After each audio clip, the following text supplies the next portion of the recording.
السلام علیکم ورحمۃ اللہ وبرکاتہ۔ اعوذ باللہ من الشیطان الرجیم، بسم اللہ الرحمن الرحیم۔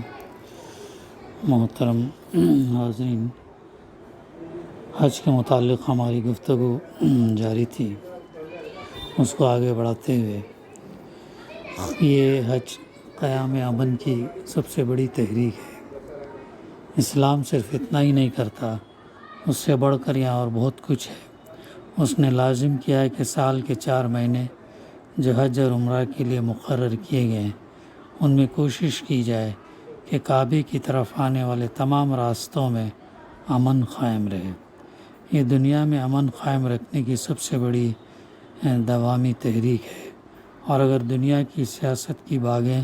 اسلام کے ہاتھ میں ہوں تو مسلمانوں کی پوری کوشش یہ ہوگی کہ دنیا میں ایسی بدامنی برپا نہ ہونے پائے جس سے حج اور عمرے کا نظام معطل ہو جائے۔ دنیا میں واحد مرکز امن، اس نے دنیا کو ایک ایسا حرم دیا جو قیامت تک کے لیے امن کا شہر ہے، جس میں آدمی تو کیا جانور تک کا شکار نہیں کیا سکتا، جس میں گھاس تک کاٹنے کی اجازت نہیں، جس کی زمین کا کانٹا تک نہیں توڑا جا سکتا، جس میں حکم ہے کہ کوئی چیز پڑی ہو تو اسے ہاتھ تک نہ لگاؤ۔ اس نے دنیا کو ایک ایسا شہر دیا جس میں ہتھیار لانے کی ممانعت ہے، جس میں غلے کو اور دوسری عام ضرورت کی چیزوں کو روک کر مہنگا کرنا الحاد کی حد تک پہنچ جاتا، جس میں ظلم کرنے والے کو اللہ نے دھمکی دی ہے کہ نذقہ من عذاب علیم، اسے دردناک سزا دیں گے۔ حقیقی مساوات کا مرکز، اس نے دنیا کو ایک ایسا مرکز دیا جس کی تعریف یہ ہے کہ سواء العاکف فیہ والباد، یعنی وہاں ان تمام انسانوں کے حقوق بالکل برابر ہیں جو اللہ کی بادشاہی اور محمد صلی اللہ علیہ وسلم کی رہنمائی تسلیم کر کے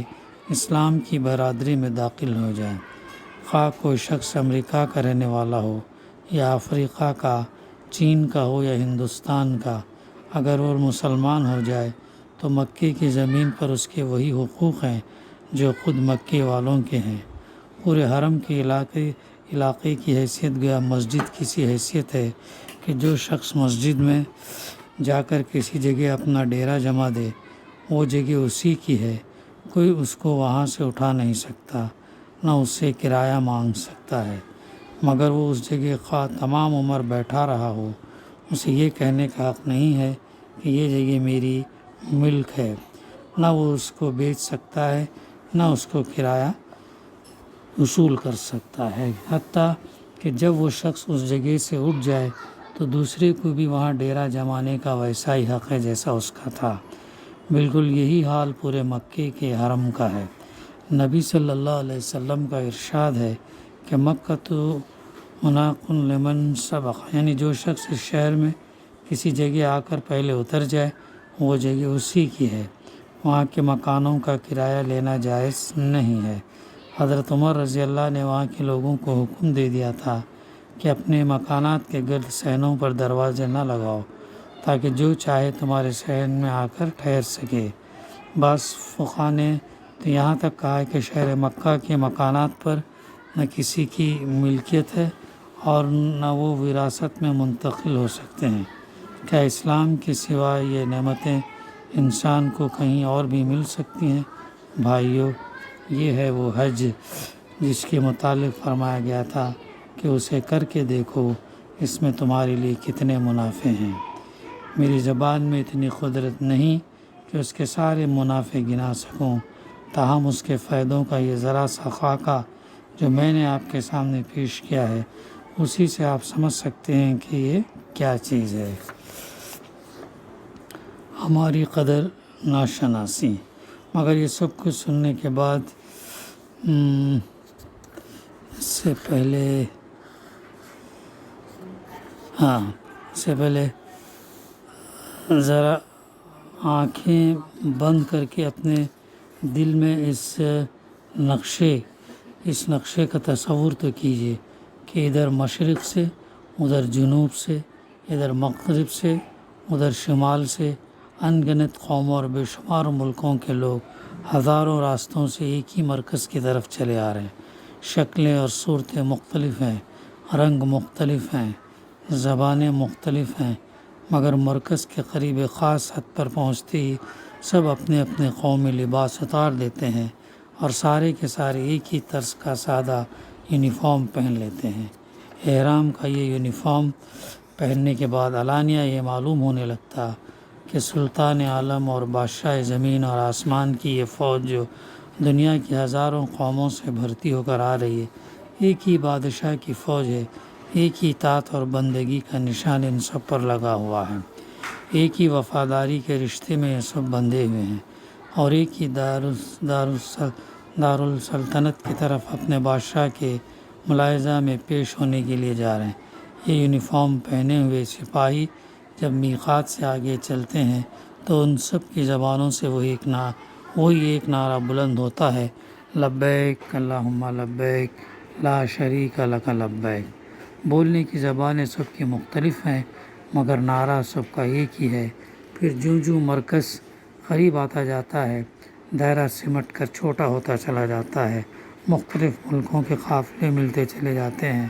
اور سب کے سب مل کر نمازیں ایک ہی طرز پر پڑھتے ہیں، سب کا ایک یونیفارم، سب کا ایک امام، سب کی ایک ہی حرکت، سب کی ایک ہی زبان، سب ایک اللہ اکبر کے اشارے پر اٹھتے اور بیٹھتے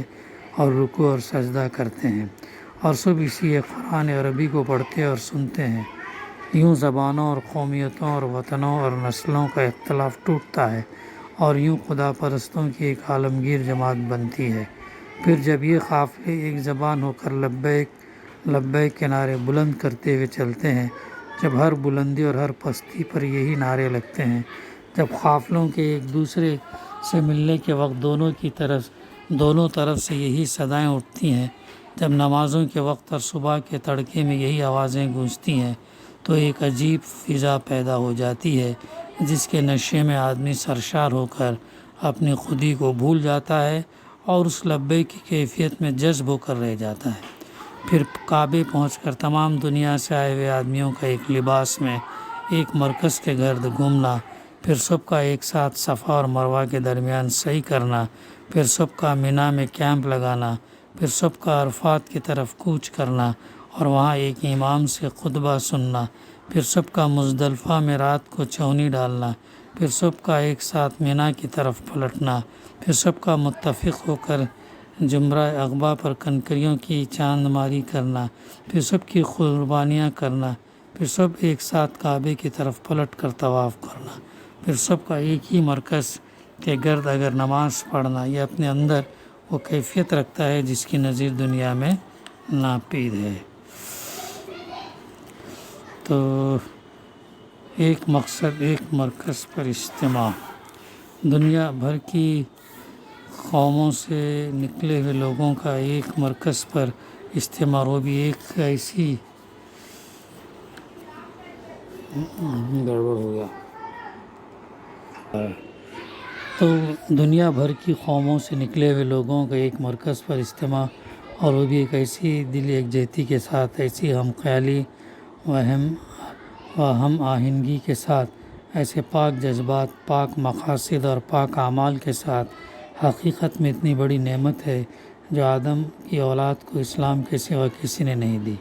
دنیا کی قومیں ہمیشہ ایک دوسرے سے ملتی رہی ہیں، مگر کس طرح؟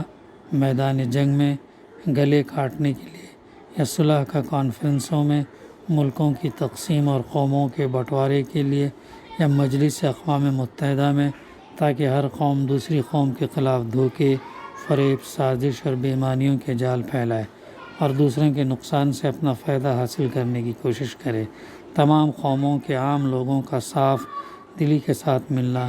نیک اخلاق اور پاک خیالات کے ساتھ ملنا، محبت اور خلوص کے ساتھ ملنا، قلبی اور روحانی اتحاد کے ساتھ ملنا، خیالات، اعمال اور مقاصد کی یکجہتی کے ساتھ ملنا، اور صرف ایک ہی دفعہ مل کر نہ رہ جانا بلکہ ہمیشہ ہمیشہ کے لیے ہر سال ایک مرکز پر اسی طرح اکٹھے ہوتے رہنا، کیا یہ نعمت اسلام کے سوا بنی نوع انسان کو اور بھی کہیں ملتی ہے؟ دنیا میں امن قائم کرنے، قوموں کی دشمنیوں کو مٹانے اور لڑائی جھگڑوں کے بجائے محبت، دوستی اور برادری کی فضا پیدا کرنے کے لیے اس سے بہتر نسخہ کس نے تجویز کیا؟ تو یہ تھے وہ حج کے متعلق جو مولانا مودودی رحمۃ اللہ علیہ نے اپنی کتاب خطبات کے اندر لکھے ہیں۔ دعا ہے کہ اللہ سبحانہ و تعالیٰ ہمیں کہنے سننے سے زیادہ اس پر عمل کرنے اور اس مقصد اس فائدے کی غرض سے جو ہے ہم حج کریں اور اس پیغام کو جو بھی ہے عام کریں۔ اسی کے ساتھ حج کے موضوع کے اوپر یہ ٹاپک ہمارا کلوز ہوتا ہے۔ انشاءاللہ آئندہ ہم کچھ دوسرا ٹاپک لیں گے۔ ربنا تقبل منا انک انت السمیع العلیم وتب علینا انک انت التواب الرحیم۔ صلی اللہ تعالیٰ علی خیر خلقہ وعلی آلہ وصحبہ اجمعین۔ الحمد للہ رب العالمین۔